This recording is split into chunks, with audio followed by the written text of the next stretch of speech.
mufate abana mubatoze umuco umuco wa kinyarwanda, twubake u Rwanda rw'ejo hazaza. Umwana w'umukobwa utazi guteka w'inkumi warangije kaminuza ntabwo azi kujya mu gikoni ngo ateke ibiryo babirye.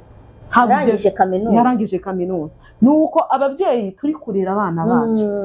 Umwana aravuka agasanga abakozi mu rugo, ntazi kumesa, ntazi kwikorera ibiki, agakura ari umukobwa w'inkumi utazi guteka. Ejo bundi nari ndimo gusoma ku gihe, ndi gusoma kuri ibibazo by'amadivorce, nararebye nsanga imanza mbonezamubano nyine ibirego byakiriwe mu rukiko, byakiriwe mu rukiko by'ingo n'ibihumbi 25.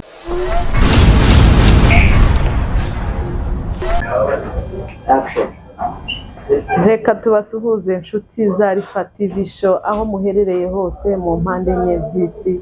Turabashuhuje cyane, abameze neza, abatameze neza, aho muri turabashuhuje cyane bantu bakunda ibiganiro bya Rifa TV Show.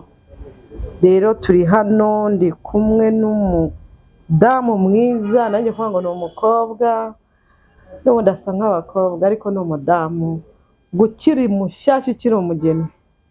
Turi kumwe ahangaha rero, yaje kugira ngo tuganire, hari ibintu twenda kuganiraho, niyo mpamvu yaje ahangaha kuri iyi TV, kuri iyi televiziyo, kugira ngo tubashe kuganira, tugire ibyo tuvuganaho ku buzima busanzwe bwo muri iyi si, ku byo tubona, ku bintu bigiye bitandukanye, ibindi n'ibindi birimo kugenda bigora ubuzima bwo kuri iki gihe.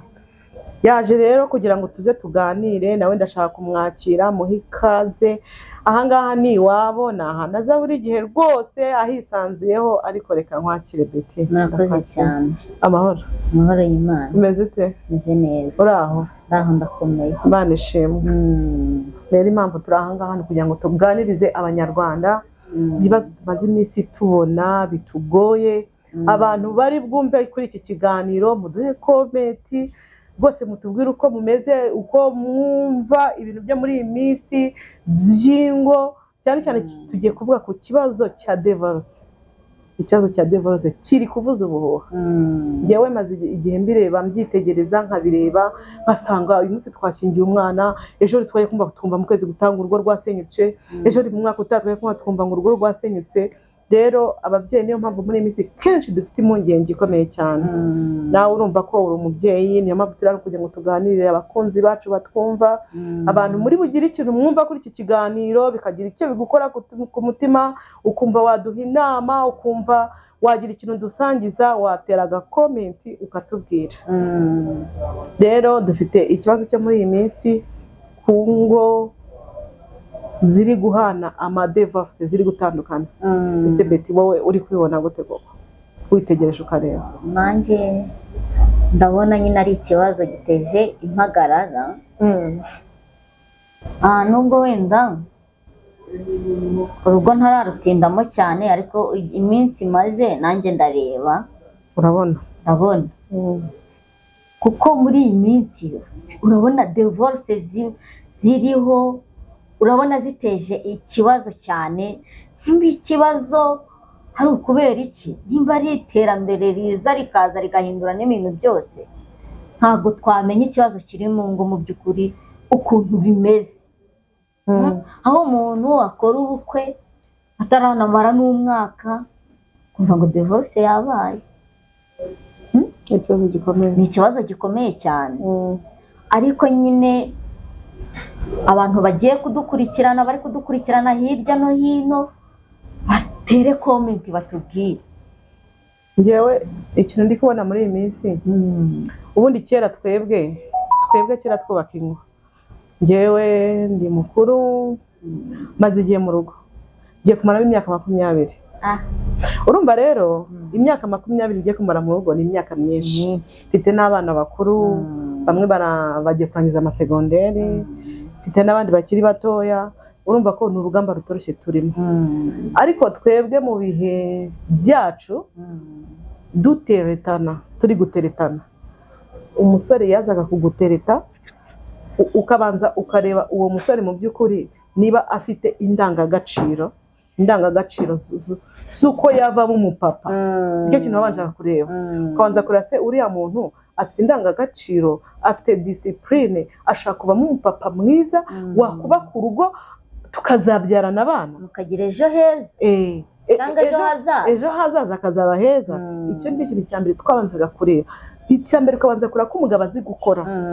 Uyu mugabo ashobora kuntwara akazantunga, dore ko twebwe mu bintu tujyana uretse ko natwe dufite umutungo ukomeye. Buriya niyo mpamvu Bibiliya ivuga ngo umugore ni umugisha, ni umugisha. Burya ngo urugo rwiza rurangwa n'umugore.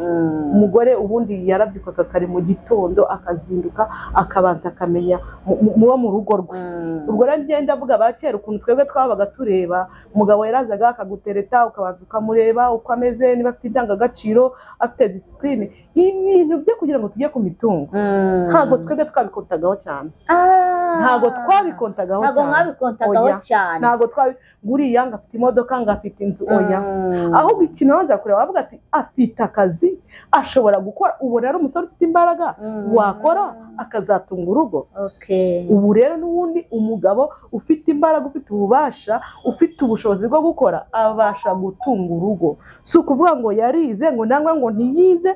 Umuntu wese ufite ubushobozi bwo gukora, ufite ubwenge, ari umupapa atunga urugo rwe. Niyo mpamvu na Bibiliya ivuga ngo kwifuza k'umugore kuzarangirira ku mugabo we. Rero muri iki gihe ntabwo ariko bimeze. Ntabwo kwifuza k'umugore kukirangirira ku mugabo. Kenshi nta nubwo muri iki gihe nabonye nta nubwo umugabo biba bikenewe cyane kugira ngo avuge ngo umugabo ngo adahari, ntabwo ibyo ntibigikorwa. Kenshi niyo ndi kwitegereza ikintu kiri gutera amadevorce, buri muntu nawe afite nyine 50-50. Baranganya ibintu, barabinganya. Niyo mpamvu rero ibintu iyo mubinganya umugabo aravuga akamubwira ati we hasi. Ubwo bivuze ko cyaba ari cyo kibazo gituma amadevorce aba kenshi. Njyewe nitegereje mbona ari byo umuntu abona, kubera ko muri iki gihe umugore afite amafaranga. Ugiye no kureba usanga abagabo benshi cyane muri iki gihe, abagabo benshi nta mafaranga bakigira, abagore nibo batunze amafaranga. None rero wa mugore ufite amafaranga arinjira mu rugo nyine akavuga iryo ashaka. Kandi burya abagabo, umugabo waba ufite amafaranga waba udafite amafaranga ntabwo akunda umugore uri hejuru.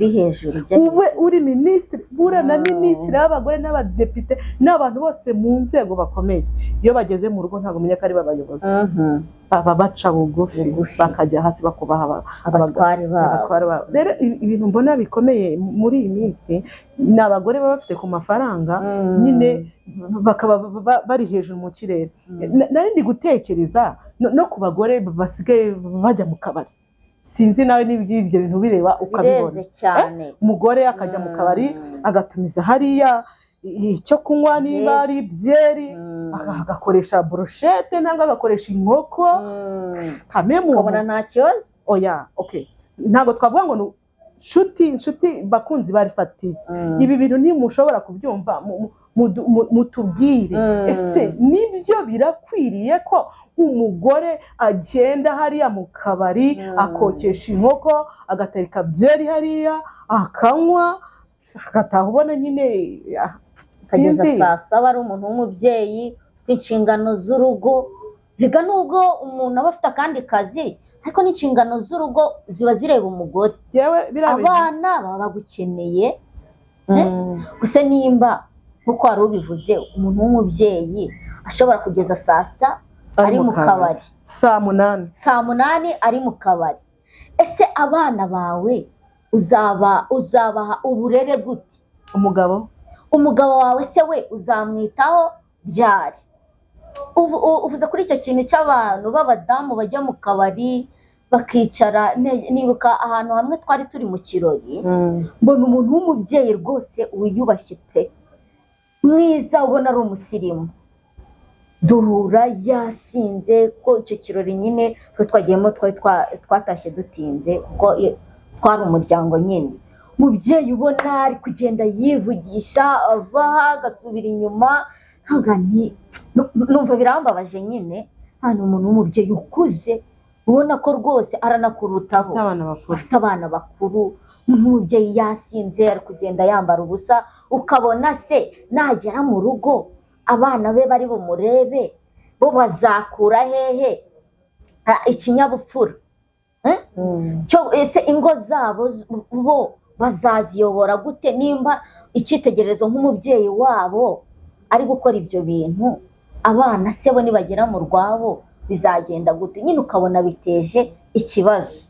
Guys, nimutubwire, birakwiriye ko umuntu w'umubyeyi ufite abana nawe bamaze gukuramo ajya mu kabari akicara agapfundura inzoga akatumiza inkoko akabirya koko agataha? Gusohokana n'umuryango ntabwo tubyanze, ni byiza pe, sohokana n'abana na papa wabo niba hari, niba atanarijyana n'abana mwicare murye munywe muraragise rwose, nimurangiza mutahe, ibyo ni byiza nta kibazo. Ariko biragatsindwa kubona umuntu w'umubyeyi ajya mu kabari akicara akanywa inzoga agataha yasinze. Ibyo bintu ntibikwiriye umuco nyarwanda. Twari turi ku kibazo rero cy'ingo zifite ibibazo muri iyi minsi zirimo gukora divorce. Ejo bundi nari ndimo gusoma ku Gihe, ndi gusoma kuri ibibazo by'amadivorce, nararebye nsanga imanza mbonezamubano, nyine ibirego byakiriwe mu rukiko, byakiriwe mu rukiko by'ingo ni 25,481. Urumva? Byakiriwe mu rukiko. Noneho abasabye gatanya bagiye gusaba gatanya. Ejo ndi kubisoma, ariko iyi mibare niyo muri 2023 2024. Ukumva? Noneho ingo zasabye gatanya ningo 2,833 zatse divorce. Ni ikibazo gikomeye cyane. Ahanini nyine muri iki gihe mba mbona watangiye utubwira ukuntu mwebwe kera muri guteretana warebaga umuntu uzashobora kuba umupapa, ukabona ko azaba umupapa akamenya abana. Ariko mba mbona ahanini muri iki gihe abantu benshi bajya kubaka ingo bashingiye ku mitungo. Yoya n'imitungo, ni imitungo, kuko nta muntu ukireba se uyu muntu tuzabana ubuziraherezo. Ari nakora nazirandahiro, mbona hari abazirahira nyine nk'umuhango tu, hari abajya kurahira bafite gahunda zabo, atari urukundo. Ariyo mpamvu ko ntiwakibaza ukuntu amakimbirane aza ukaba wamarana n'umuntu umwaka ngo mukoze divorce. Ibyo bintu ngira ngo banza barabikuyeho, mugomba kubana n'umuntu mukanamarana imyaka nimba ari 5 bashyizeho, kubera ko barashyingiraga mu mezi 6 abiri divorce kabirabaye. Urumva ko ngira ngo baje kubyitegereza basanga nta rukundo barimo. Kandi ko muri iki gihe abantu bashyingiranwa bafite inkundo ni bake, ariko n'abafite inkundo baranza akavuga ati ufite iki?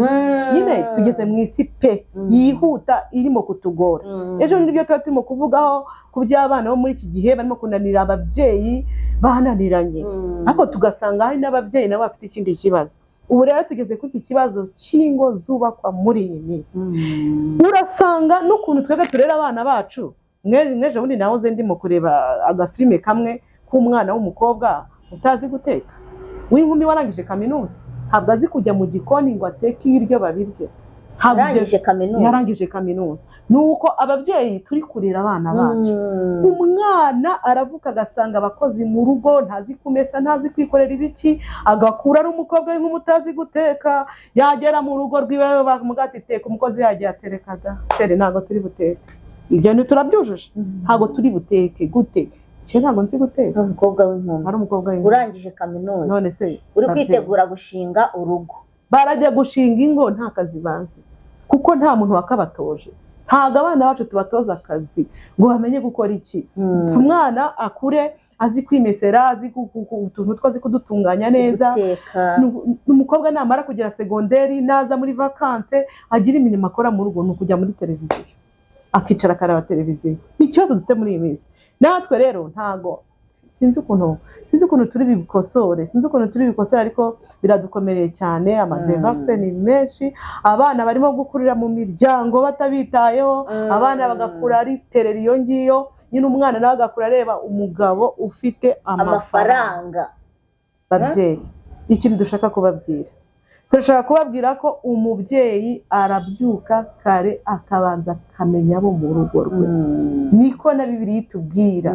Ukabanza kumenya ko abantu bashonje, ukamenya ko bari buryo, ukamenya uko babayeho, ukabanza ukamenya imibereho yabo. Abana ukicara ukabaha umuco, ukabaha disipurine. Niyo mpamvu turimo kugira abana mu gihe batagira umuco. Babyeyi, muragira ngo dukore iki? Umwana agakurira muri iyo etape akura gutyo, akazakura atazi ubuzima bwo hanze, akajya mu rugo kuko byagira ukamucanga, mugabo yareba ibintu atakora ntisazi ibyo ari byo, akavuga ati kugira ngo ngiye mbane n'uyu mugore usaze. Dutandukane narureka kubera nta ndangagaciro afite, nta muco afite wa kinyarwanda. No handi usanga iyo ababyeyi bari gutererana abana gutyo ntibabatoze umuco, niho dusanga hano ku social media ugasanga umwana ko akameze nk'uwireze, ukabona agiye ku mbuga nkoranyambaga akoze ibintu biteye isoni, ukabona ntibihesheje ishema urubyiruko n'abanyarwanda.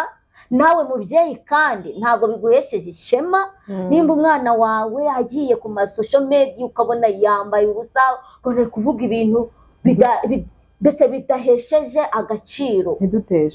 Ntiduteshe. Icyo ni ikibazo nyine navuga ko cyugarije ejo bundi abantu. Hari abantu twatuma kuganira turi kuvuga ukuntu umugore n'umugabo babana mu rugo. Mugabo akabyuka mu gitondo akajya muri dushe akambara barabara akagenda. Ubundi turashaka kubabwira guys, umugabo yabyutse yicuye. Nuko urugo nduzi njyewe umugabo wanjye iyo yicuye arambwira ati sheri waramutse. Sura ko dushaje kuva nabana nawe imyaka 20 irashize, nta munsi warimwe yarambwira ati waramutse uti ndagukunda buri munsi. Nicyo kintu abantu bashakanye twe dukeneye, kubyuka mu gitondo ukabwira uwo mwashakanye sheri waramutse ute ndagukunda. Iryo jambo riragoye. Uzi umuntu aribwiye mugenzi we, uzi ukuntu mwirirwa neza. Hari abantu umugore n'umugabo bashobora kumara umunsi wose, umugore wenda akorera hariya, umugabo akorera hariya, batavuganye. Guys, ibyo ntibikwiriye. Nta mugore wananiwe kurirwa kumenya uko umugabo we yiriwe, nta n'umugabo utakagombye kumenya uko umugore we yiriwe. Umugore nabaza umugabo nanga umugabo akabaza uko umugore yiriwe, baraza no gutekereza ku bana uko bameze. Ariko ndimo ndabaza, umugabo ushobora kubyuka ukicura ukava mu buryo utabwiye umugore ngo waramutse gute? Iryo ni ikosa. Abantu batabikora mwisubireho. Suhuza uwo mwashakanye umugore uti sheri waramutse gute? Ndabwira abantu batabikora, mugerageze mubikore pe. Ibyo bintu byubaka urukundo hagati y'umugore n'umugabo. Buri munsi ntubyibagirwe, ubikore nka homework. Ako subikora nka homework, bikubemo muri wowe, bikubemo n'indamukanyo. Kuko ubura n'umugabo mugabo waramutse, umugabo wawe mubwire waramutse. Mugabo icuru ubwira umugore waramutse gute? Hejuru ibyo nta yindi kosa rijya. Rero turababwira inshuti zanjye, nimureke tugerageze twite ku bantu twashakanye, tugerageze kugira ngo tugire urukundo, umuntu akunde mugenzi we. Ariko ntabwo umuntu agikunda mugenzi we, ntabwo umuntu yaba akunda mugenzi we ngo umugore ajye mu kabari atahe saa 8 za nijoro. Ibyo ntabwo bibaho. Umuntu wabyaye ibyo ntabwo bimubaho. Abana bari mu buriri bararyamye, wowe wicaye mu kabari uri muri zana irindi. Ibyo ntabwo bikwiye umuco nyarwanda n'ukuri. Rwose kujya mu kabari ntabwo nimudutera amabuye. Kujya mu kabari nta cyaha kirimo. N'abagore mu byumve nabyo nta cyaha kirimo. Ariko tugiyeyo gute? Tugiye mu kabari gukora iki? Icyo kintu mu gitekerezo. Hari umuntu upfa gutekereza gusa ati ndajyayo tu. Kandi hari umuntu utarara atanyweyeho kamwe tagiyeho. Kandi ubwo ni umugore wubatse urugo. Ntabwo urwo rugo rwakomera inshuti zanjye. N'inzoga muzigabanye nazo ni ibiyobyabwenge. Se mwanyweye gake ubundi urajya kunywa ibintu byo kwiyahura bikwahuza wagake utuze ugumize ukontorore ukurikirana urugo ukurikirana abana. Njyewe hari umudamu twari duturanye yarwanaga n'umugabo buri munsi, kandi umugabo yitonda ariko buri munsi bakarwana. Kubera iki? Umugore yabaga yanyweye inzoga, umugabo akagerageza kwihangana, ariko umugore kubera yanyweye akavuga ati ngwino hano, kubera ko n'umugabo azi ko nyine kurwana bitemewe, nyine akamugwa akabona ni ikibazo. Ariko ikintu cyanejeje nyine tukaganira, ako nyine yareba urugo rw'abantu banywa inzoga n'abatanywa inzoga akabona hari itandukaniro. Kandi ikindi cya kabiri, rw'abantu basenga. Ubundi abantu basenga ntago bahura n'ibiyobyabwenge. Ubundi abantu bataye Imana kenshi nibo abantu bahura n'ibiyobyabwenge. Bikaba ako namwe mwumve ukuntu byitwa ibiyobyabwenge. Iyo babinyweye rwose ari byinshi bikuyobya ubwenge. Niba uzi ko ari ikiyobyabwenge nywa gake ku buryo kitari bugukora. Ntabwo tuvuze ngo inzoga nimuzireke oya, ntabwo mwazivaho ntibishoboka, ariko nimunywa gake. Icyo nari ngiye kuvuga kuri uwo mama rero, inzoga byageze harambwira ati ndaziretse, ntabwo nzongera kunywa inzoga. Kandi ko yaraziretse, urugo rwe ruratekana, ubu rumeze neza, abana bari mu mahoro. Ubundi bahoraga bari mu muguruka, abana birukanka bavuza induru, mbese ukabona abana barahahamutse. Uwo mwana rero ntabwo tuzamubyazamo umusaruro ejo hazaza, ntabwo bishoboka. Uwo mwana, umugore n'umugabo, papa na mama barara barwana, mu gitondo umwana azajya ku ishuri yiga iki? Ahubwo se we nagera mu rwe bizagenda bite? Urumva ko ibyo abona na se na nyina nawe nibyo azakora. Niyo mpamvu babyeyi ibintu turi guha abana nibyo bari kujya gukora mu ngo zabo. Twajya kura tugasanga amadevox yabaye menshi. Mureke tugabanye pe, tugabanye, dukunde ngo tumenye abana, abashakanye muhane keya, urukundo hagati yanyu rugaragare. Mugore ahamagara umugabo sheri wirute, umugabo ahamagara umugore sheri wirute, ariko turagaya n'abagabo atajya bahamagara abagore babo umunsi guhera mu gitondo saa 12 nangwa saa 1 ikiba mu rugo ukageza saa 2 za nijoro tarabaza umugore uko yiriwe. Nacyo ni ikibazo, ariko n'abagore namwe nuko. Ubwo rero muze kutubwira ko gahunda muzibona, muduhe uko mutubwira ibiganiro ko mwakibonye, muduhe comment uko twabigenza, nangwa ubutandi dukora ikiganiro ko twabivugaho. Rwose mubone ko icyo kibazo kirahangayikishije, kandi tugomba kwikosora, tukagerageza tugashaka ukuntu twakubaka umuryango nyarwanda. Ibyo ni ibintu rwose dukeneye. Sinzi nawe niba hari ikintu wabwira abandi bantu badukurikiye. Ikintu nyine nanjye nabwira abantu badukurikiye, imiryango irushaho kunga ubumwe. Ubumwe buriya mu rugo, ese wagize ngo ejo heza bituruka mu muryango nyine, mu rugo. Aba papa cyangwa se aba mama mugerageze kuganira, kuko ni tutirengagije hari n'abadafite abana yego, ariko kenshi abafite abana mubatoze umuco wa kinyarwanda.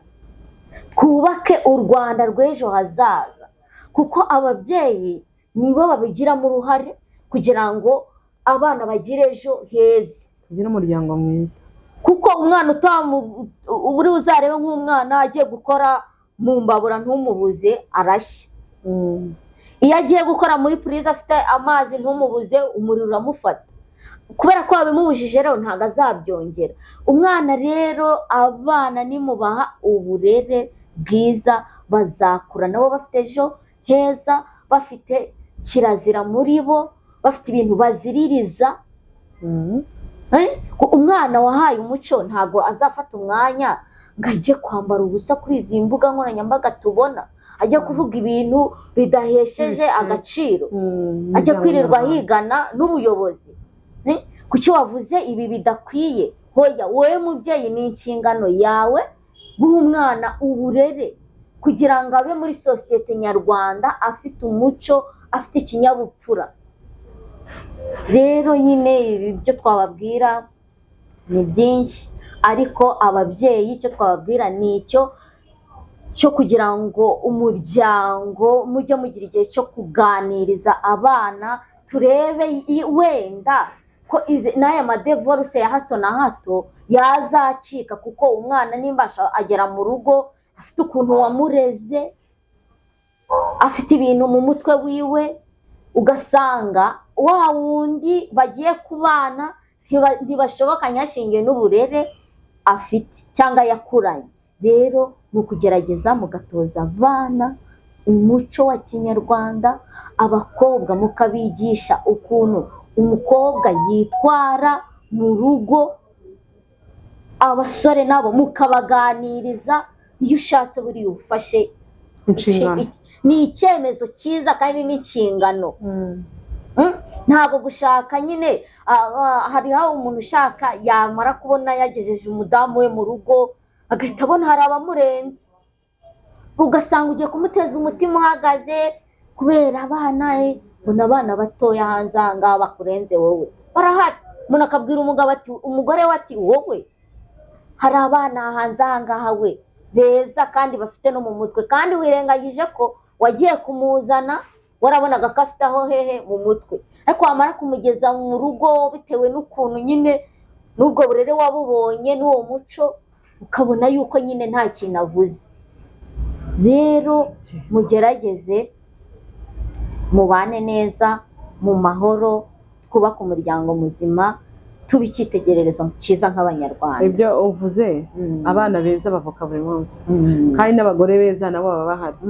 Niyo mpamvu umugabo utanyurwa n'umugore we n'umugore ntanyurwe n'umugabo we, niho nyine haba ibibazo. Ubundi twagombye kunyurwa. Niba ufashe umuntu ukamutereta ukamukunda umukuye mu bandi, kandi koko abandi beza baranahari, ariko niba babonye mwiza kuruta mwigeze umugore mu rugo ngo uhite ubona ngo hari umurenze, nugera hari urabona n'undi umurenze. kandi koko abana beza mbabwire bavuka buri munsi, bagenda bavuka buri munsi. Uzakunda uzageze ryari?